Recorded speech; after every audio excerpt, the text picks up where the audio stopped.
নানাবিধ যন্ত্রণা জ্বালা রোগ শোক সেরে যারা দিন অন্তে সকাল সন্ধ্যা একবার ভগবানের নাম করতে পারে, চরণে আসতে পারে, তারাই আমার মতে বীর সাধক, তারাই আমার মতে বীর সাধক। সন্ন্যাসী ত্যাগীরা তো ভগবানকে ভজনা করবেই, তাদের তো জ্বালামালা সংসারের দায়িত্ব নাই। যারা 20 মণ পাথর ঠেলে গোবিন্দ বলতে পারে, এরাই তো শ্রেষ্ঠ ভক্ত। সংসারে থেকে যদি কারো ভগবানে ভাবোদয় হয়, তারাই তো শ্রেষ্ঠ ভক্ত। এই জন্য সংসারে যা পেয়েছেন, যেটুকু পেয়েছেন, মনের মতো না হলেও তাকে মেনে নিয়ে সংসার করুন। সুদামা বিপ্রের ঘরণী ব্রাহ্মণী একবারও সুদামাকে ছেঁড়া কাপড়ের জন্য দোষ দেয়নি। আজকে তো স্বামীর অভাব থাকলে, মনোমতো বস্তু না দিতে পারলে স্বামীকে দিনরাত খোঁটা দেয়। অনেকেই স্বামী পরিত্যাগ করে চলে যায় নিজের সুখের জন্য। এই জন্য সংসার করতে হলে, সংসারে ভাবোদয় আনতে গেলে, এখানে অভাব জরাব্যাধি থাকতে পারে, কিন্তু ভগবতমুখী হয়ে সব মেনে নিন। ভগবতমুখী হয়ে যদি সব মেনে নিতে পারেন, তখনই এই সংসারে থেকে বন্ধন মুক্তি আসবে আমাদের জীবনে। তখনই ভগবত প্রাপ্তির দুয়ার খুলে যাবে। চাই শুধু গোবিন্দমুখী হয়ে থাকা, চাই শুধু ধৈর্যশীল হয়ে থাকা, অনাচারকে পরিত্যাগ করে থাকা। এটুকু যদি করা যায়, আমরা গৃহে থেকে, স্ত্রী পুত্র কন্যা পরিজনের মধ্যে থেকেও ভগবানকে পেতে পারবো। কেন পাবো না? 3 পুত্র সঙ্গে নাচে সেন সেবানন্দ, পঞ্চপুত্র সঙ্গে নাচে রায় ভবানন্দ। এই দেখো সংসার কাকে বলে। 5 পুত্রকে নিয়ে ভবানন্দ গৌর সংকীর্তনে মেতেছে, সেন সেবানন্দ 3 ছেলে নিয়েই গৌর সংকীর্তন করছেন। 7 5 মিলে সংসারে ভজন করো, অনাচার ছেড়ে দাও, ধৈর্যশীল হয়ে, সহনশীল হয়ে সংসারে ভজন করো। এই ভজনের মধ্যে দিয়েই আর তোমার কল্যাণ হবে, মঙ্গল হবে। সংসারে থেকে হয় না, কে বলেছে? জনাবাই আটা পেষণ করেন, যাতাত, সে সময় কলকারখানা ছিল না, গম মাড়াই করেন জাতাতে। আর কি করে জানেন? ওই জাতার পৃষ্ঠ আটা নিয়ে পুণ্ডরিক ভগবানকে ভোগ লাগান। ওই আটা নিয়ে নামদেবকে একটু মাদুকরি রুটি সবজি দিয়ে আসেন। তাই সাধু সেবা, ভগবত সেবার জন্য যখন জাতাটা মাড়াই করেন, গুনগুন করে সুর তুলে ভগবানের গুণকীর্তন করেন। আর সেই গুণকীর্তন এমন হৃদয় থেকে আসছে যে পুণ্ডরিক ভগবান গোবিন্দ আর বালক বেশে এসে জাতার পাশে এসে ওনার সঙ্গীত শুনতেন। উনি চোখ বন্ধ করে জনাবায় গম পেষণ করছেন, জাতাতে ঘর ঘর শব্দের মধ্যে গোবিন্দের গুণকীর্তন করছেন। গোবিন্দ সে শ্রোতা হয়ে বসে গেছে। আহা! যখন চোখ খুলেছে জনাবাই, দেখছেন তার প্রিয় পরম উপাস্য তত্ত্ব পুণ্ডরিক ভগবান সামনে বসে আছে। বলে, জনাবাই, তোমার মাধুর্য সুরলহরী শুনতে আমি এলাম, কিন্তু তোমার এই যে ঘর ঘর শব্দ, এতে তো সুর কানে বাধা হয়। বললেন, গোবিন্দ, তুমি যে সুর শুনতে, সঙ্গীত শুনতে, ভজন শুনতে এসেছো, কিন্তু শুধু তো ভজন গাইলে হবে না, ভোজনও দিতে হবে তোমায়। তাই ঘর ঘর বন্ধ করলে তো আর ভোজন দেওয়া যাবে না, শুনতে হয়। তুমি বসে শোনো। হাত এঁটে ধরে বলছেন কি, এক কাজ করো, তুমি তুমি আমাকে সঙ্গীত রসসুধায় সিক্ত করো, আর আমি তোমার হয়ে যাতাটা পেষণ করছি। অদ্ভুত ভক্তির। আমার মনে হয় কি জানেন, ফুলের মধ্যে, ফুলের বক্ষে যদি মধু সঞ্চিত হয়, তখন অলিকুলকে, ভ্রমরকুলকে, প্রজাপতিকে নিমন্ত্রণ করতে হয় না। হৃদয়ে যে ভক্তের বিশুদ্ধ প্রেম কণিকা মাত্র হৃদয়ে আছে, ওই প্রেম কণিকার ওই বিন্দু প্রেমের লোভে গোবিন্দ ছুটে আসেন তার দুয়ারে। এসে ঘর হোক, মন্দির হোক, ছুটে আসেন ভগবান ওইটুকু প্রেমের আস্বাদনের জন্য। প্রেম পরতত্ত্ব সীমা চলে আসেন ওই প্রেমের বিন্দু কণা আস্বাদনের জন্য, ছুটে বেড়ান তিনি আজও। জনাবাইকে বলছেন, আমি পেষণ করে দিচ্ছি, তুমি ভজন শোনাও। যেই গোবিন্দ ওই যাতা পেষণ করতে করতে শুনছেন, গোবিন্দের সমস্ত অঙ্গে আভরণ ছিল, অলংকার ছিল। সেই অলংকার গুলো যখন দুলছে, শব্দ হচ্ছে, জনাবাই বললেন, যাতার শব্দে তোমার ভজনে বিঘ্ন হচ্ছিল, রসমঙ্গ হচ্ছিল, এখন তো তোমার অলংকার গুলো শব্দেই ভজনে বিঘ্ন হচ্ছে। গোবিন্দ এত লোভ তার ভক্তের হৃদয়ে ভক্তি পাওয়ার জন্য অলংকারগুলো খুলে যাতার পাশে রেখে দিয়েছেন। বলে এবার ভজন করো, আর শব্দ হবে না। এমনি করেই প্রতিদিন ভজন শুনতে আসতো। জনাবাইয়ের এই ভজন ছিল, ওই যে একটু সেবা, ওই একটু তাকে হৃদয়ের মাধুর্য মিশিয়ে, অনুরাগ মিশিয়ে তাকে ভজন শোনানো। গহনাটা রেখে ভজন শুনতে শুনতে যখন মঙ্গল আরতির সময় হবে ভোরবেলা, তখন পুণ্ডরীক ভগবান বলছে তোমার গায়ের চাদরটা দাও, আমাকে চিনে ফেলবে।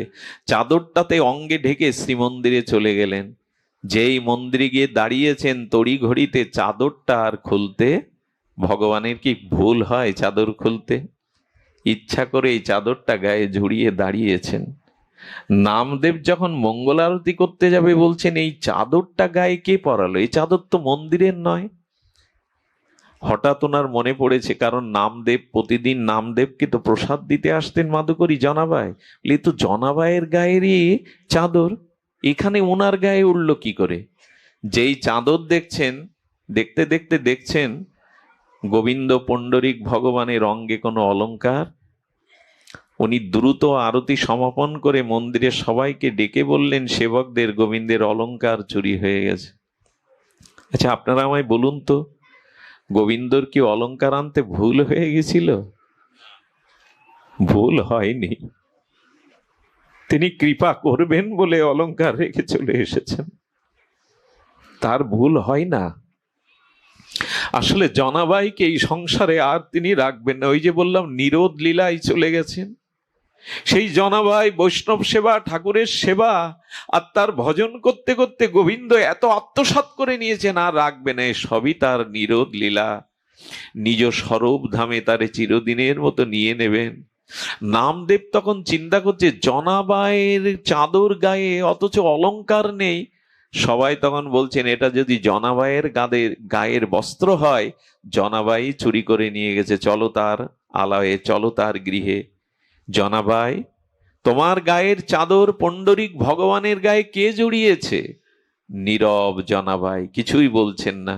বললেন অলংকারগুলো চুরি হয়ে গেছে, তুমি কি কিছু বলতে পারো? কিছু না মনে করলে তোমার ঘরটা আজ আমরা একটু খুঁজে দেখব। দেখলো সেই জাতার পাশেই অলংকারগুলো পড়ে আছে। এটা করতে পারলে জনাবাই? কেউ তো জানে না যে ভগবানই এসে ওখানে খুলে রেখে গেছে জনাবাইয়ের হৃদয়ের প্রেম পাওয়ার জন্য। জনাবাই নীরব। একটা কথা বলি, এই ভক্তি রাজ্যে না প্রতিবাদ প্রতিরোধ নাই। আমাদের এই প্রেম রাজ্যে, ভক্তির রাজ্যে কখনো প্রতিবাদ প্রতিরোধ কথা আবার ভুল ব্যাখ্যা করবেন না। ভরত দায়ী ছিল কি প্রভু রামচন্দ্রের বনবাস গমনে? দায়ী ছিল? কথা বলুন, দায়ী ছিল না। কিন্তু 14টা বছর সেই দায় নিজের মাথায় নিয়েছিলেন, আমি দোষী, আর কেউ দোষী না। ভক্তি রাজ্যটা এমন, তাকে কেউ যখন দোষ দিচ্ছে, জনাবাই নীরব হয়ে চোখের জল ফেলে বলছেন তোমার যা ইচ্ছা মাধব, তোমার যা ইচ্ছা। সেই সময় জনাবাই মন্দিরের অলংকার চুরির দায়ে সেই সময়ের শাসক তাকে মৃত্যুদণ্ড দিলেন শুলে চড়িয়ে। তখন শুলের ব্যবস্থা। জনাবাই উঠছে শুলে, কিন্তু একবারও বলছে না এটা তার পুণ্ডরীক প্রিয় ভগবানই রেখে গেছে তার কাছে, তার দুয়ারে, তার ঘরে। একবারও বলছেন না। হরিনাম করতে করতে পুণ্ডরীকের হৃদয়ে ভাবতে ভাবতে শুলের উপরে উঠলেন। কিন্তু শুলে কি বসে? গোবিন্দ যেন পদ্ম ফুলের উপরে বসিয়ে বললেন জনা, আর এই জগতে কষ্ট পেতে হবে না তোমাকে, আর এই মর জগতে তোমাকে আসতে হবে না। এসো, তোমাকে নিজের করে নেব বলে, স্বরূপ ধামে নিও বলে এই ব্যবস্থা করেছি আমি, তুমি চলে এসো। ভগবানের নাম করতে করতে জনাবাই চিরদিনের মতো গোবিন্দ চরণে পৌঁছে গেলেন। সংসারে থেকে হয় না কে বলেছে? সংসারে থেকে আজও হয়। কিন্তু সংসারটা সব দিয়ে দিয়েছি, স্ত্রী পুত্র দেহকে, সুখ ভোগকে। আমি বলি কি, ভগবান আপনার কাছে মন চেয়েছে। গীতা শাস্ত্রে বারবার বলেছেন মন মনা ভব মত চিত্ত, বারবার বলছেন মনটা আমায় দাও। আসলে মন ভগবানকে কি করে দেব? একজন মাঝে প্রশ্ন করেছিল, দাদাজি মন ভগবানকে কি করে দিতে হয়?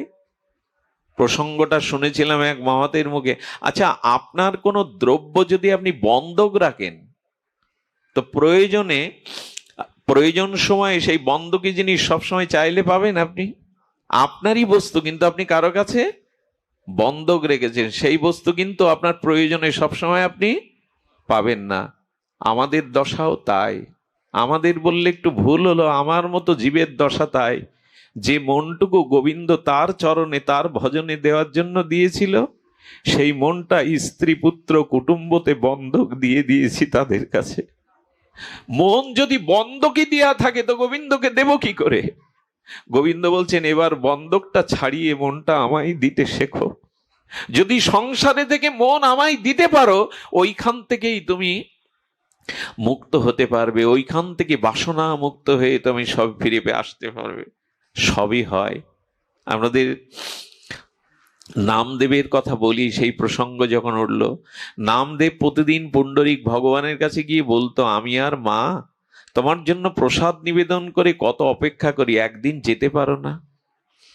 গোবিন্দ, হে প্রাণেশ্বর, একদিন তো মায়ের হাতে আমার হাতের প্রসাদটা স্বীকার করতে পারো। এই বলতে বলতে 1 বছর কেটে গেছে। ভোগ লাগিয়ে কাঁদে নামদেবের মা, নামদেব কাঁদে, এসো পুণ্ডরীক, একবার এসে সাক্ষাতে তুমি একটু প্রসাদ আস্বাদন করে যাও, এটাই ইচ্ছা। পুণ্ডরীক ভগবান জাগ্রত একদিন নামদেবকে বলছে, নামদেব, তুমি তোমার গৃহে যেতে বলো প্রসাদ পাওয়ার জন্য, স্বাদ হয় আমার, কিন্তু এইখান থেকে নেমে গেলে তো আমি ধরা পড়ে যাব। বলে, বোকা পেয়েছো? অচিন্তনীয় শক্তি তোমার, তুমি কত রূপ ধরতে পারো, শতরূপ ধরতে পারো। এই রূপ এখানে থেকে তুমি তো অন্য রূপেও যেতে পারো। এখানে একটি কথা বলা দরকার। প্রেমিক ভক্তের কাছে ভগবান কখনো প্রেমিক যে প্রেমের অনুরাগে ভগবানকে যে মূর্তিতে চান, গোবিন্দ তার সামনে অন্য মূর্তি ধরতে পারেন না, ধরে যানও না। আবার বলি কথাটি, আপনি আপনার মনে প্রেমের দ্বারা ভগবানের যে মাধুর্য মূর্তিকে ভালোবেসেছেন, স্বর অর্পণ করেছেন, গোবিন্দের অন্য মূর্তি আপনার সামনে আসবে না। যেমন গোপীরা, ব্রজবাসীরা একবার মথুরায় গিয়ে মথুরাধীশ ভগবানকে রাজবেশ দেখে বলেছিল, এ আমাদের রাখাল রাজা না, আমরা এই কৃষ্ণকে চিনি না। তাদের ভালোবাসার ব্রজেন্দ্র নন্দন ব্রজকিশোরকেই তারা জানে, তারা রাজা কৃষ্ণকে মানেও না। এই হলো ভালোবাসার লক্ষণ। যার প্রতি ভালোবাসা, তার সেই রূপ অন্য রূপে সে চায় না, ওই রূপেই চায়। আমি তো অন্য রূপে তোমার কাছে যেতে পারি না, তবে আমি তোমার কথা রাখবো। রাখতে গেলে তোমাকে একটা দায়িত্ব দিতে হবে। নামদেবকে বলছেন, দায়িত্বটা হলো তোমাকে আমার জায়গায় দাঁড়াতে হবে, আমি তোমার ঘরে প্রসাদ পেতে যাব। বলেন, আমাকেও পাগল পেয়েছো? তোমার জায়গায় দাঁড়ালে আমাকে পিটিয়ে মারবে, তোমার জায়গায় তোমার বেদিতে আমি দাঁড়িয়ে পূজা নেব? বললেন, কেউ মারবে না, তোমাকেই সবাই পূজা প্রণাম করবে, কারণ আমি আমার রূপটা কিছুক্ষণের জন্য তোমায় দিয়ে দেব। ভক্তকে ভগবান মাঝে মাঝে ভগবান সাজাতে চান, আর নিজে ভক্ত হতে চান। এই জন্য তো গৌর হরি ভক্ত রূপ নিয়েছেন, রাধা ভাবকান্তি নিয়ে আজ ভক্ত রূপে এসেছেন। তো নামদেবকে নিজের বেদিতে বসিয়ে তার অঙ্গে শ্রীহস্ত দিয়ে ওই রূপটাই দিয়ে দিলেন। রূপ দিলে কি হবে? বলে, খবরদার, যারা আসবে দর্শন আরতি মঙ্গল আরতির সময় দাঁড়িয়ে থাকবে, আমি তোমার মায়ের কাছে প্রসাদ পেতে চললাম। দুয়ারে কড়া নাড়লেন। কড়া নাড়ার পরে মা খুলে দিয়ে দেখে সাক্ষাৎ প্রকট হয়ে পুণ্ডরীক ভগবান তার দুয়ারে। এতদিন পরে এলে, তবে একটু প্রসাদ পাও, এটাই যে জীবনের একমাত্র অভিলাষ। ভগবান প্রসাদ পেতে পেতে এত প্রেমময় হয়ে গেছে, রাত কোথা থেকে কেটে গেছে ওই দুইজন ভাবের আদান প্রদান করতে করতে, আর সময়ের লক্ষ্য নেই। সুধীজন, যখন ভোরের আলো ফুটবে, ব্রাহ্ম মুহূর্তে মঙ্গল আরতির সময় হয়েছে, তখন পুণ্ডরীক বললেন, সর্বনাশ, আমার তো সময় হয়ে গেছে। মা মা বলছেন, আচ্ছা নামদেব যে সেই বেরোলো কালকে, আর তো ফিরে এলো না। বললো, নামদেব আছে এক জায়গায় মা, ফিরবে। তাড়াতাড়ি চাদরটা নিজেকে ঢেকে ভগবান কি করেছে জানেন? ভগবান গিয়ে মঙ্গল আরতিতে যে সাধারণ দর্শকরা বিগ্রহ দেখে, সেই সারিতে ওইভাবে দাঁড়িয়ে গেছেন। ওইভাবে নিজেকে সেই কালো কাপড় দিয়ে, সেই পর্দা দিয়ে ঢেকে দাঁড়িয়ে গেছেন। ওদিক দিয়ে নামদেব বিগ্রহ রূপে দাঁড়িয়ে, নামদেব বিগ্রহ হলে কি হবে, তিনি তো জানেন নামদেব। দেখছেন ভগবান ভক্তদের শ্রোতাদের সারিতে দাঁড়িয়ে আরতি দেখছেন। নামদেবের চোখে জল এসছে প্রভু। উনি মনে মনে ভাবছেন, আমি কাল সন্ধ্যা থেকে দাঁড়িয়ে বুঝেছি যে ভগবানকে আমরা কত কষ্ট দেই, দাঁড় করিয়ে, কত সময় দাঁড় করিয়ে রাখি, কত মঙ্গল আরতি, কত ঠান্ডা জলে অভিষেক করা, সবই তিনি বিগ্রহ রূপে দাঁড়িয়ে আছেন আমাদের কৃপা করবার জন্য। চোখে যখন জল এসেছে, ইশারায় বলছেন পুণ্ডরিক ভগবান নামদেব, চোখে জল এনো না, ধরা পড়ে যাবে। আরতি শেষে ভগবান গিয়ে মিশলেন বেদিতে, নামদেবকে আনলেন সারিতে। ওই দিন থেকে ওই মন্দিরে ওই তিথির নিয়ম কি জানেন? ওই তিথির নিয়ম, সারিতে যারা দাঁড়াবে সমস্ত আচার্যরা এসে প্রণাম করেন ওই শ্রোতাদের, কারণ আজও হয়তো ভগবান শ্রোতা রূপে ওই লাইনে দাঁড়িয়েছে দেখার জন্য। আজও ওই তিথিতে তারা সেখানে প্রণাম করেন। তো সংসারী থেকে হয়, এদেরও হয়েছে, হবে না কেন? এদেরও এমনি করে কৃপা হয়েছে। যদি সংসারে থেকে ভগবত আরাধনার ইচ্ছা জাগে, অভিলাষ জাগে, তবে ওই যে বলেছি আমাদের বাসনা কখনো জাগবে না। একটা আপনাদের অনুরোধ করি, সময়ের বড় অভাব, তবু একটু অনুরোধ করি, একটু মনটা ভগবানকে দিন, একটু বিগ্রহ রূপে তাকে সেবা অর্চনা করুন, একটু ফুল তুলসী দিন, একটু হরিনাম দিয়ে অনুরাগ ভগবানের প্রতি অর্পণ করুন, নালে নিরোধ আর হবে না। এই চক্র থেকে, চক্রবুহ থেকে আমাদের নিষ্কৃতি নাই। এর একটা ছোট্ট উদাহরণ দেই। মৃত্যুর সময় যদি ভগবত চিন্তা না করে চলে যান বা আমরা চলে যাই, তাহলে কিন্তু আমাদের বড় অহিত হয়ে যাবে। এই যে মৃত্যুর সময় ভগবত চিন্তাই যে আমাদের পরবর্তী জন্মের মঙ্গলের, উদ্ধারের, কল্যাণের কারণ হয়, এটা তো গীতা ভাগবত বারবার বলেছেন। জড় ভরতের উপাখ্যানে আমরা দেখেছি, গীতায় জং জং বাপি শরং ভাবং তেজে অন্তে কলেবরং। এই শ্লোকে জেনেছি মৃত্যুর সময় চিন্তা আমাদের পরবর্তী জন্মের কারণ হয়, দেহ ধারণের কারণ হয়। এ জেনেও কি আজ জাগবো না? এ জেনেও কি মনে ভগবত বাসনা, ভগবত সেবা বাসনা জাগবে না? যদি না জাগে কি হয়, একটা দৃষ্টান্ত নিন, একটু অপূর্ব দৃষ্টান্ত, মন দিয়ে শুনতে হবে। এক মহান আচার্য, তিনি সারা জীবন ভগবত ভজন করেছেন। শিষ্যদের তিনি বলছেন আমি আগামীকাল অপ্রকট হব, এই প্রকট লীলা সাঙ্গ করে আমি নিত্য লীলায় প্রকট হব। তবে আমি চলে যাবার সময় তোমরা বুঝতে পারবে, আকাশে আকাশে দুমদুবি বাজবে, আকাশে গড় গড় শব্দ শুনতে পাবে, তোমরা জানবে আমি নিত্যধামে গমন করেছি। শিষ্যরা বিরহ কাতর হয়ে প্রতীক্ষা করছিলেন। কি বলবো আপনাদের, সকাল হলো, আর গুরু মহারাজ দেহ রাখলেন, কিন্তু অদ্ভুতভাবে দেখলেন কোনো দুমদুবি, কোনো দিব্য শব্দ আকাশে ধ্বনি হলো না। সবাই চিন্তায় পড়ে গেল, গুরু বাক্য তো মিথ্যা হতে পারে না, গুরুদেবের আত্মকল্যাণে তো কোনো অন্তরায় নাই, সারাটি জীবন তিনি ভজন করেছেন, ভজনানন্দী মহাপুরুষ, তবে শব্দ হলো না কেন? 10 দিন বাদে তারই একজন আশ্রিত শিষ্য, তিনিও ধ্যানে নিমগ্ন ছিলেন, ধ্যান থেকে উত্থিত হয়ে এসে বললেন, গুরুদেবের এই শব্দ দিব্য দুমদুবি বাজেনি, একটি কারণ আছে, সেই কারণটা আমি তোমাদের বলবার জন্য ধ্যান ছেড়ে এসেছি, আপনারাও শুনুন। খুব মার্মিক ঘটনা, সত্য ঘটনা। গুরুদেব যেখানে দেহ ছেড়েছিলেন ভজন করতেন, ওটা বিল্ল বৃক্ষের তলে, একটা বেল বৃক্ষের তলে। উনি বলছেন ওই উপরের যে বড় বেলটা পরিপক্ক হয়ে রং ধরেছে, ওই বেলটা পেড়ে আনো। বেলটা পাড়া হলো, বেলটা ভাঙা হলো, ওর থেকে একটা বড় কীট বেরিয়ে ওখানেই মারা গেল। সঙ্গে সঙ্গে আকাশে দুমদুবি বাজলো, বজ্রনিনাদ শব্দ হতে লাগলো। কেউ কারণ বুঝতে না পেরে এই শিষ্যের চরণে পড়ে বললেন, আপনি বলুন এর রহস্য। বলে উনি সারা জীবন ভজন করেছেন, কিন্তু মৃত্যুর সময় ওনার চোখটা ওই পরিপক্ক বেলের দিকে গিয়েছিল।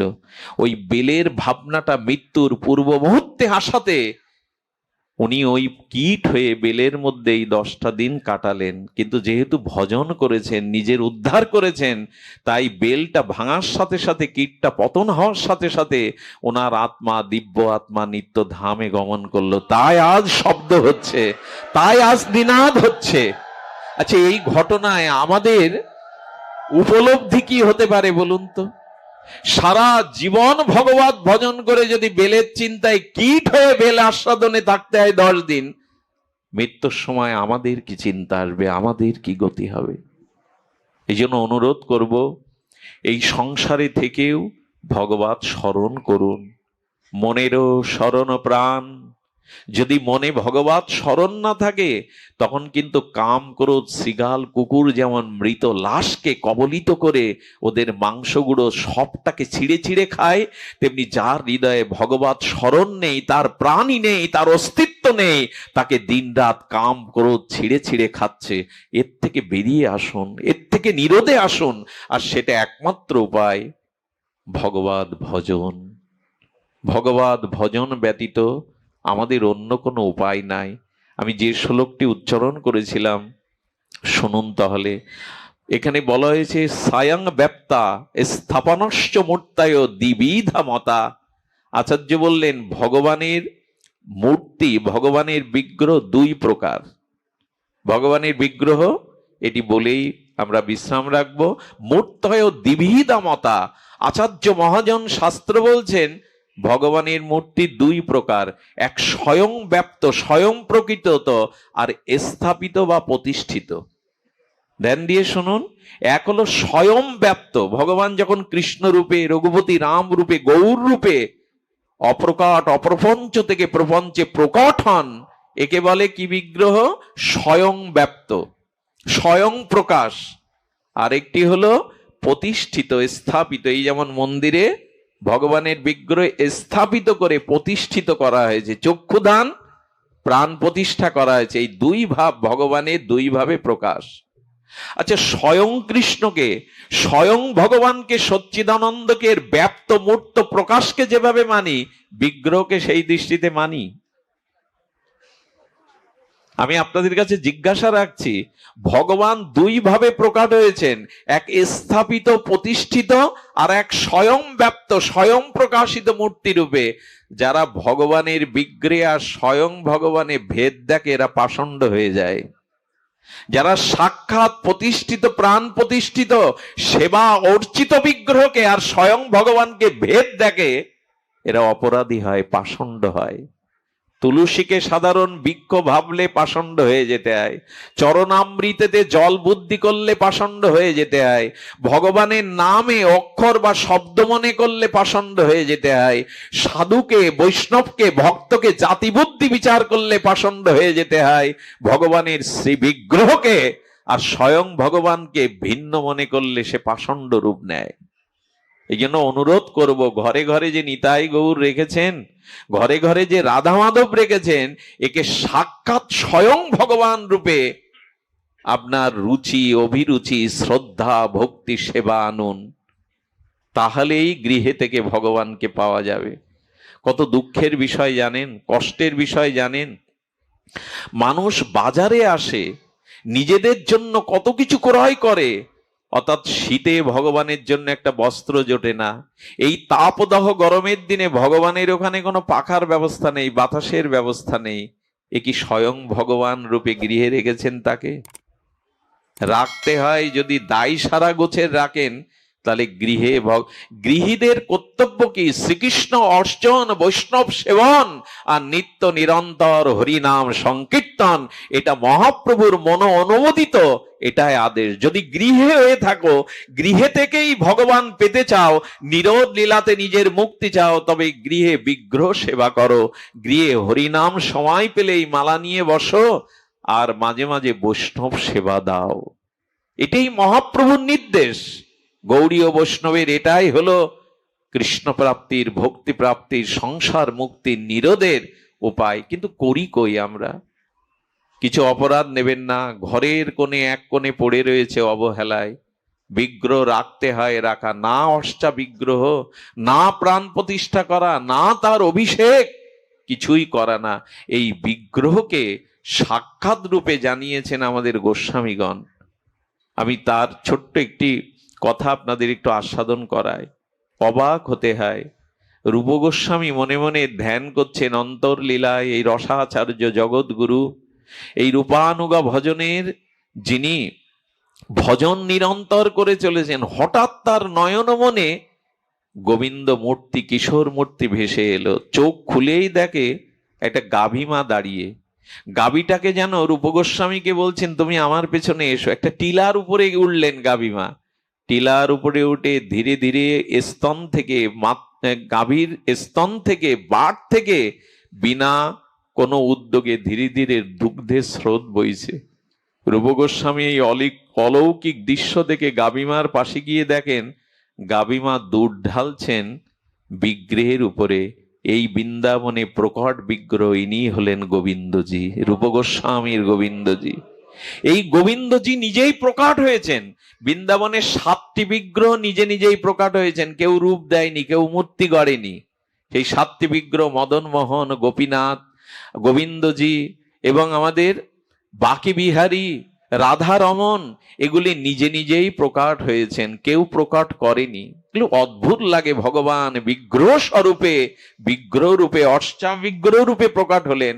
রূপ গোস্বামী আর নয়ন ফেরাতে পারে না, জড়িয়ে ধরলেন তার গোবিন্দজিকে আর মন্দির প্রতিষ্ঠা করলেন, যা বিশ্বের ঐতিহ্যের ধারক বাহক আজকের বৃন্দাবনের গোবিন্দজির মন্দির। সেই গোবিন্দ মন্দির, গোবিন্দকে স্থাপন করে পূজা হতে লাগলো। শুধু ভক্তগণ দেশ দেশান্তরে থেকে সাক্ষাৎ গোবিন্দকে যে দেখতে এলে, রূপ গোস্বামীর প্রকট বিগ্রহ, রূপ গোস্বামীর আরাধনার অনুরাগের বিগ্রহ গোবিন্দজি। এই গোবিন্দজি যদি দেখতে চান বৃন্দাবনে পাবেন না। ঔরঙ্গজেবের আমলে 4 তালা ভেঙে দেয়া হয়, আর গোবিন্দজি নির্দেশ দেন আমাকে জয়পুরে রেখে আসো। আপনাদের অনুরোধ করি, যদি বৃন্দাবনে যান 80 কিলোমিটার বা 85 কিলোমিটার দূরে, ট্রেনে কয়েক ঘন্টা লাগবে, একবার গোবিন্দজিকে দেখতে আসবেন, একবার দেখে আসবেন নয়ন ভরে। সাক্ষাৎ প্রকটিত রূপ গোস্বামীর গোবিন্দজি আজও সমগ্র জয়পুরবাসীকে ধন্য করছেন, যারা তার চরণে যায়। এই জীবাধমের ভাগ্য হয়েছিল 2 বছর আগে গোবিন্দজির মন্দিরে যাওয়া। কি বলবো আপনাদের, পথের ক্লান্তিতে সন্ধ্যায় গিয়ে উপস্থিত হয়েছে আরতিতে। 15 থেকে 20,000 ভক্ত অফিস থেকে ফেরার পথে সওদা বাজার গাড়ি সব রাজপথে ফেলে দিয়েছে, কেউ স্পর্শ করবে না। 15 থেকে 20,000 লোক দাঁড়িয়ে গোবিন্দজির সাথে কথা বলছেন। কেউ হাত নাড়ছে, কেউ কাঁদছে, কেউ বাজি বাজনা বাজাচ্ছে, কেউ বা হাততালি দিচ্ছে, কেউ বা নয়নে নয়নে মিশিয়ে অভিন্ন হৃদয়ে মত বিনিময় করছে। ভক্ত দিদির তাকিয়ে মনে হলো আমি কত অসহায়, আমি কত অপদার্থ এদের মধ্যে। এরা বিগ্রহকে বিগ্রহ মনে করে না, সাক্ষাৎ গোবিন্দ দাঁড়িয়ে আছেন। কেউ কাঁদছে, কেউ হাসছে, কেউ বা তুলে ধরেছে তার মনের সংবেদনশীলতা। এভাবে বিগ্রহ দেখতে দেখতে দেখলাম 1 ঘন্টা কখন তারা কাটালো, কেউ যেন নয়ন সরাতে পারে না। একবার দেখে আসবেন। এই গোবিন্দজি পাওয়ার সাথে সাথে সনাতন গোস্বামীর কানে গেল কথাটি, রূপের কাছে গোবিন্দ প্রকট হয়েছেন গোবিন্দজি রূপে। সনাতন মনে মনে কি বলল জানেন? ও, তবে রূপ গোস্বামীর কাছেই তুমি প্রকট হয়েছে, আমি যোগ্য নই, এই জন্য আমার কাছে বিগ্রহ রূপে আসনি তুমি। সনাতনের মনে যখন এই খেদ জাগলো, সেদিন কি হলো জানেন? সনাতন গোস্বামীর কথা একটু বলি। এই আচার্যদের আনুগত্য জীবনচরিত না শুনলে আমাদের ত্যাগ বৈরাগ্য আসবে না। 24 ঘন্টা দিন রাতের মধ্যে সনাতন ভজন করত 20 ঘন্টা। কয় ঘন্টা বাবা? 20 ঘন্টা। সেই অন্তর লীলা স্মরণে আর নামে 20 ঘন্টা কাটাতেন। পারবো তো? আজ যে 4 ঘন্টা থাকতো তাতে কি করতেন জানেন? গিরিরাজ গোবর্ধন পরিক্রমা দিতেন। মথুরায় গিয়ে মথুরাবাসিনী এক বৃদ্ধা মায়ের কাছে আটা ভিক্ষা করতেন। আটা মাধুকরীটা যমুনার জলে মিশিয়ে লবণ বিনা কান্ডা ঘুঁটেতে একটু তাপ দিয়ে ওইটুকু তিনি মদন মোহনকে দিয়ে পেতেন। 2 দণ্ড বিশ্রামে যেতেন, 2-24 মিনিট। তার মধ্যেও রাধা মাধবের ভজন, রাধা মাধবের স্বপ্নেতেও লীলা দর্শন করতেন। এ আমরা কল্পনাও আনতে পারবো না। তারা এমন কষ্ট করে মহাপ্রভুর পরিকর এক ত্যাগ বৈরাগ্য মূর্তি নিয়ে একাক বৃক্ষতলে একাক রাত্রি বাস করে শুকনো আটার দলা চিবিয়ে প্রসাদী করে তারা 20 ঘন্টা ভজন করে গেছেন আমাদের জন্য। তার মধ্যে ভক্তি সিদ্ধান্ত মঞ্জুষা তাল পাতাতে খড়ের কলম করে পাতা পুড়িয়ে কালি করে লিখে গেছেন এইসব গোস্বামী শাস্ত্র। আজ রূপ সনাতন গোস্বামীর আনুগত্য না নিলে বুঝবো কি করে আমরা ব্রজলীলা? তারাই তো আমাদের সামনে এই পদ রচনা করে গেছেন। এই জন্য সংসারে থাকুন, কিন্তু ত্যাগ বৈরাগ্যের প্রদীপ জ্বালিয়ে থাকুন।